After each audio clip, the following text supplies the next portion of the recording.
ഒരു രാത്രി സവാരിയാണ്. ഇന്ന് വെള്ളിയാഴ്ചയാണ്, ഫ്രൈഡേ ഈവനിങ്. ഞാനിന്ന് പുറത്തു പോയി ഒരു സാധനം വാങ്ങിച്ചുകൊണ്ട് നടന്നു വരുമ്പോൾ, താമസിക്കുന്നതെങ്കിൽ അധികം അകലെയല്ല, ഒരു ദരിദ്രൻ വഴിയിൽ ഹോംലെസ് ആണ്. അമേരിക്കയിൽ ഹോംലെസ് ആളുകൾ ധാരാളമുണ്ട്. ഒരു കെട്ടിടത്തിൻ്റെ പുറത്ത് ഇങ്ങനെ കിടക്കുന്നത് കണ്ടു. എൻ്റെ കയ്യിൽ അദ്ദേഹത്തിന് അന്നേരം കൊടുക്കുവാനൊന്നും ഉണ്ടായിരുന്നില്ല. പിന്നെ വീട്ടിൽ വന്നിരുന്ന് ഞാൻ ആഹാരമൊക്കെ കഴിക്കാൻ ഇങ്ങനെ പ്ലാൻ ചെയ്തിരിക്കുമ്പോൾ എനിക്ക് തോന്നി, അവൻ പട്ടിണിയായിരിക്കുമല്ലോ, വല്ലതും കഴിച്ചിട്ടാണോ ആ കടത്തിന് കിടക്കുന്നത്. അതുകൊണ്ട് ഞാനൊരു പരീക്ഷണത്തിന് മുതിർന്നിറങ്ങിയതാണ്.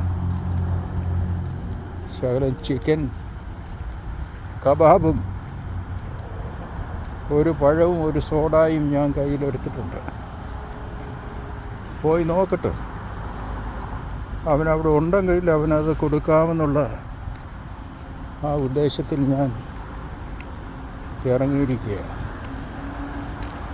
ഹോംലെസ് ആളുകളെ കണ്ടാൽ ഞാൻ അവരോട് വളരെ സംസാരിക്കും. അവരെങ്ങനെയാണ് ഹോംലെസ് ആയതെന്നുള്ളത് ഞാൻ അന്വേഷിക്കും. മിക്കവാറും അമേരിക്കയിൽ ഹോംലെസ് ആകുന്നത് തകർന്ന കുടുംബങ്ങളാണ്.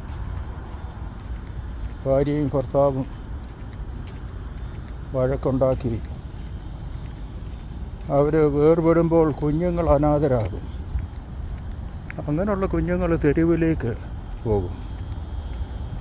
അവർ തെരുവിൻ്റെ മക്കളായി. അങ്ങനൊരു പുസ്തകം ഇന്ത്യയിൽ ഒരു എഴുത്തുകാരി ഇറക്കിയിട്ടുണ്ടല്ലോ, ചിൽഡ്രൻസ് ഓഫ് ലെസർ ഗോഡ്സ്. അങ്ങനെ അവർ ആയിത്തീരും. അവർ വളർന്നു വരുമ്പോൾ അവർക്ക് വീടില്ല, കൂടില്ല, ഡ്രഗിനും മറ്റ് എല്ലാവിധമായ മ്ലേച്ഛതയ്ക്കും അവർ അടിമകളായിത്തീരും. അങ്ങനെയുള്ളവരാണ് ഹോംലെസ്. ഞാൻ അവൻ കടന്ന സ്ഥലത്ത് വന്നു, പക്ഷെ അവനെ കാണാനില്ല. അവനെവിടെ പോയെന്ന് അറിയില്ല എനിക്ക്. ഇവിടെയാണ് അവൻ ചുരുണ്ടുകൂടി കടന്നിരുന്നത്. ഒരുപക്ഷെ ഇവിടെ ഒരു പോലീസ് വണ്ടി കാണുന്നത്, അതുകൊണ്ട് അവൻ ഇവിടെ നിന്ന് സ്ഥലം വിട്ടതായിരിക്കും. അവനെങ്ങോട്ട് പോയെന്നുള്ളത് യാതൊരു ഐഡിയയും ഇല്ല. ഞാൻ ഈ ആഹാരം അവന് കൊടുക്കുവാൻ കൊണ്ടുവന്നത് അത് വെറുതെ ആയി. അങ്ങനെ ആയിക്കോട്ടെ, നമ്മുടെ നല്ല മനസ്ഥിതിക്ക് അനുസരിച്ച് നമ്മളതിനെ അന്വേഷിച്ച് ഇറങ്ങിയതാണ്. പക്ഷേ അതിനെ കണ്ടെത്താൻ കഴിഞ്ഞില്ല. അതൊരു ദുഃഖകരമായ കാര്യം. ഇത് ഒരു ട്രീറ്റ്മെൻറ്റ് സെൻ്ററാണ്, ഡെർമറ്റോളജി, അതുപോലെ അതിൻ്റേതായ ട്രെയിനിങ്ങും ഒക്കെ ഉള്ളതാണ്. അപ്പുറത്തുള്ളത് പെറ്റ് സ്മാർട്ടാണ്. പെറ്റ് സ്മാർട്ട് എന്ന് പറഞ്ഞാൽ എല്ലാ വളർത്തു മൃഗങ്ങൾക്കുമുള്ള ചികിത്സകളും അവയുടെ പരിചരണമൊക്കെയാണ് ഇവിടെ നടത്തുന്നത്. ഇപ്പം രാത്രിയായി, 8 മണി കഴിഞ്ഞെങ്കിലും പട്ടിയേയും കൊണ്ടൊക്കെ ആളുകൾ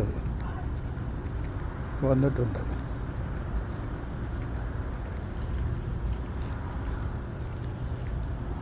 ചെറിയ എല്ലാ പാമ്പ് ഉൾപ്പെടെയുള്ള എല്ലാ ജീവികളെയും ഇവിടെ ഇതിനകത്ത് വാങ്ങിക്കാൻ കിട്ടും. പട്ടിക്കൊക്കെ നല്ല വിലയാണ്. നമ്മുടെ നാട്ടിലെ പെറ്റ് മാർട്ട്, ഇതൊരു വലിയ സൂപ്പർ മാർക്കറ്റാണ്. നമ്മുടെ നാട്ടിലെ അവരുടെ സമയം കഴിഞ്ഞ് അതുകൊണ്ട് അവരൊക്കെ അടക്കി 9 മണി കഴിഞ്ഞല്ലോ.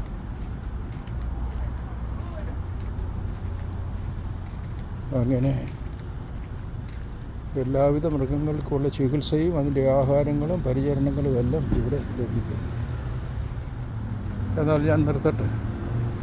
ആ പാവത്തിനെ കാണാൻ, ആ ദരിദ്രനെ അവൻ ശകല ആഹാരമൊക്കെ കൊടുക്കാൻ വേണ്ടി ഞാൻ ഇറങ്ങിയതാണെങ്കിൽ ആ ദരിദ്രനെ കാണാൻ കഴിഞ്ഞു. പോകട്ടെ, ദൈവം ദരിദ്രരുടെയും അനാഥരുടെയും